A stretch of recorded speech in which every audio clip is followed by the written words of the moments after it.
Hello friends, welcome back to my channel. अगर आप मेरे चैनल पर नए हैं तो चैनल को सब्सक्राइब कर लीजिए और वीडियो को लाइक करना ना भूलें। आज हम पढ़ते हैं नवभारती हिंदी पाठमाला क्लास सेकंड का सेकंड चैप्टर जो है टन टन घंटा। तो चलिए चैप्टर को शुरू करते हैं। इस चैप्टर में क्या बताया गया है। पुराने समय की बात है, एक राम नगर था। वह सब ओर से पहाड़ियों और जंगल से घिरा था। कुछ दिनों से लोग परेशान थे। जंगल में रह रहकर घंटा बजने की जोर जोर से आवाज़ आती थी। लोग हैरान होकर एक दूसरे से पूछते, भाई ये आवाज़ कहाँ से आ रही है? कहीं हमारे नगर में कोई मुसीबत तो नहीं आने वाली? कभी कभी रात में भी घंटा बज उठता था। लोग डर जाते, हाय हाय जरूर कुछ बुरा होने वाला है। एक दिन एक राहगीर आया और बोला, जंगल में एक भयानक राक्षस रहता है, वही ये घंटा बजाता है। घंटे में उसकी जादुई शक्तियाँ हैं। अब तो लोग और भी डर गए। सब मिलकर राजा के पास गए और प्रार्थना की, महाराज हमें घंटा बजाने वाले राक्षस से बचाइए। ये सुनकर राजा भी परेशान हो गए कि उन्होंने ऐलान किया, जो भी घंटा बजाने वाले राक्षस से छुटकारा दिलाएगा उसे खूब सारा इनाम दिया जाएगा। उसी नगर में एक करला नाम की एक औरत रहती थी। वह बहुत बहादुर थी। करला राजा के पास आई, महाराजा मैं उस राक्षस का मुकाबला करूंगी।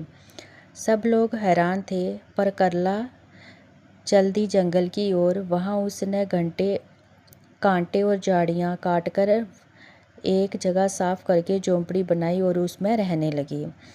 एक दिन जब घंटा बजने की आवाज़ सुनाई दी तो करला उसी दिशा की ओर चल दी। देखा, सामने बहुत से बंदरों का झुंड है। उन्हीं के बीच एक बड़ा सा घंटा पड़ा है। बंदर रह रहकर उसे बजा रहे हैं। करला ने एक थैले में ढेर सारे फल भरकर बंदरों के आगे डाल दिए। बंदर फल खाने में जुट गए और करला घंटा उठाकर चल दी। करला ने लोगों को बताया, राक्षस की बात झूठी है, घंटा तो बंदर बजाते हैं। उस दिन के बाद से घंटा बजाने की आवाज़ किसी ने नहीं सुनी। राजा ने करला को ढेर सारे उपहार दिए। सब लोग करला की हिम्मत और बहादुरी की तारीफ कर रहे थे। तो इस कविता से हमें क्या संदेश मिलता है कि बुद्धि से किसी भी कठिन काम को आसान बनाया जा सकता है। तो चलिए अब हम इस चैप्टर के एक्सरसाइज और क्वेश्चन आंसर कर लेते हैं। सबसे पहले इसके शब्द अर्थ दिए गए हैं। शक्ति, ताकत, झुंड, समूह, प्रार्थना, विनती, छुटकारा, मुक्ति, ऐलान, घोषणा, हिम्मत, साहस, राक्षस, दानव, भयानक, डरावना, राहगीर, पथिक। प्रश्न हम बाद में करेंगे, पहले एक्सरसाइज कर लेते हैं। किसने कहा, निशान लगाकर बताइए। जंगल में एक भयानक राक्षस रहता है, किसने कहा था? राहगीर ने कहा था। महाराज हमें घंटा बजाने वाले राक्षस से बचाइए, ये किसने कहा था? लोगों ने। महाराज मैं उस राक्षस का मुकाबला करूंगी, ये किसने कहा था? करला ने। नेक्स्ट है, दिए गए प्रश्नों के उत्तर पर निशान लगाइए। गांव के लोग किससे डरे हुए थे? घंटा बजाने की आवाज़ से। करला ने बंदरों के आगे फल ही क्यों रखे? क्योंकि बंदरों को फल पसंद होते हैं। दिए गए वाक्यों में संज्ञा शब्दों को रेखांकित कीजिए। राजा ने ऐलान किया, इसमें संज्ञा क्या है? राजा। एक दिन एक राहगीर आया, इसमें संज्ञा राहगीर आएगी।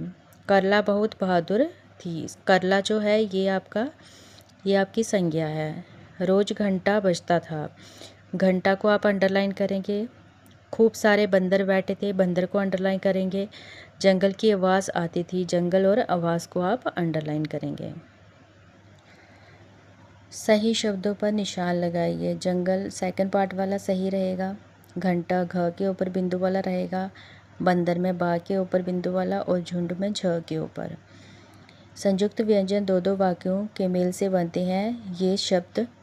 ये संख्या में 4 होते हैं। संयुक्त व्यंजन आपको दिए गए हैं, इसमें से आपने नया शब्द बनाना है। श से या से क्षेत्रीय और पक्षी लिख दिया। त्र से त्रिशूल, पत्र लिख दिया। ज्ञ से ज्ञान और आज्ञा। श्र से श्रम और विश्राम। ये आप इस तरह से लिखेंगे।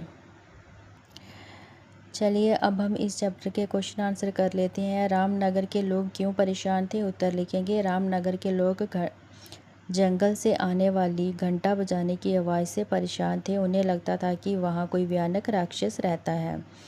करला ने राजा से क्या कहा? करला ने राजा से कहा, महाराज, मैं उस राक्षस का मुकाबला करूंगी। रामनगर कैसा था? रामनगर पहाड़ियों और जंगल से घिरा था।